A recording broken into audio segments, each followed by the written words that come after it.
नमस्कार, एक बार फिर हाजिर हैं हम एक्सरे रिपोर्ट के साथ। हमारे इस खास शो में हम कंपनियों की गहरी जांच करते हैं और कंपनी के कामकाज की पूरी तस्वीर आपके सामने पेश करते हैं ताकि आपका निवेश सुरक्षित रहे। हमारी इस पहल की कोशिश ये बताने की है कि आपकी कंपनी आपके प्रति कितनी जवाबदेह है, जिससे आपको इन कंपनियों में निवेश करने का फैसला लेने में आसानी हो। इस कड़ी को हम आगे बढ़ाते हैं और आज एक्सरे निकालते हैं देश की सबसे बड़ी विंड एनर्जी कंपनी सुज़लॉन का। सुज़लॉन दुनिया की 5वीं सबसे बड़ी विंड एनर्जी कंपनी है, लेकिन जितनी बड़ी ये कंपनी है उतनी ही बड़ी इसकी प्रॉब्लम्स भी हैं। ये कंपनी हमेशा खबरों में रही, पहले अच्छी और हाल के वर्षों में बुरी खबरों की वजह से। कंपनी के चेयरमैन तुलसी तांती ने सुज़लॉन को बनाने का जब फैसला किया तब विंड एनर्जी का कॉन्सेप्ट हमारे देश के लिए काफी नया था। उस वक्त भारत में बिजनेस करना सिर्फ बड़े कारोबारी घरानों का ही हक समझा जाता था, लेकिन टाटा, बिरला और अंबानी से अलग गुजरात के एक छोटे से टेक्सटाइल एंटरप्रेन्योर ने एक बड़ा सपना देखा। आइए आपको बताते हैं कौन है सुज़लॉन के तांती साहब और क्या है इनकी समस्याएं। तुलसी तांती एक बिजनेसमैन, एक लीडर, एक विजनरी। 1995 में महज 20 लोगों के साथ कंपनी की शुरुआत करने के वक्त किसी ने ये नहीं सोचा था कि उनकी ये कंपनी इतनी जल्दी एक बड़ी ग्लोबल प्लेयर बन जाएगी। लेकिन तुलसी तांती के दिमाग में ये तस्वीर साफ थी। पहले ही दिन से उन्होंने अपनी कंपनी को एक बड़ी ग्लोबल कंपनी बनाने का सपना देखा और पिछले एक दशक में वो सुज़लॉन को उन मार्केट्स में ले गए जहां पर जनरल इलेक्ट्रिक और वेस्टास जैसी बड़ी कंपनियों का दबदबा था। मिस्टर तांती बहुत ही स्मार्ट और क्लियर थिंकर आदमी हैं। अगर आप देखें तो जिस हिसाब से उन्होंने अपनी कंपनी बनाई है, टेक्सटाइल कंपनी से विंड एनर्जी कंपनी, जो कि आज के तारीख में one of the world's top 5 wind energy companies में से है। It is a very difficult thing to do. Business में मिली शानदार कामयाबी ने तांती को देश विदेश में भारी शोहरत दिलवाई।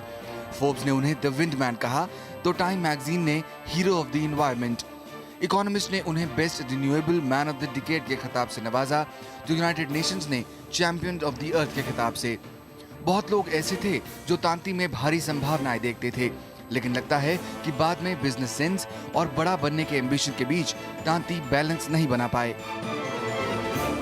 शुरू से ही बहुत बड़ा एम्बिशन रहा है कि इंडिया में बैठ के ग्लोबल कंपनी बनाएंगे।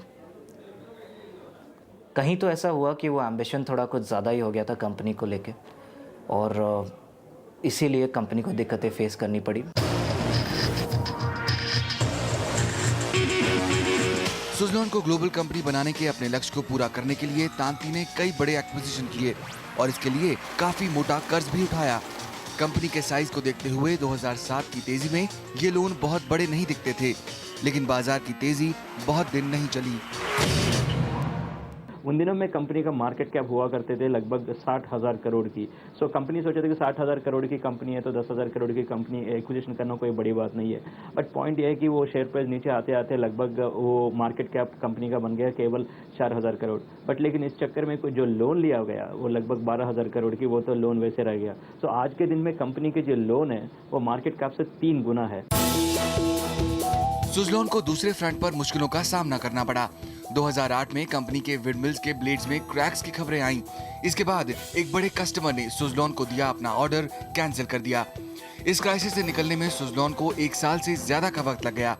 जैसे ही तुलसी तांती को ये लगा कि अब सब कुछ ठीक हो गया है और कंपनी अपनी ग्रोथ प्रोग्राम को आगे बढ़ा सकती है, तभी दुनिया भर में इकोनॉमिक क्राइसिस की शुरुआत हो गई।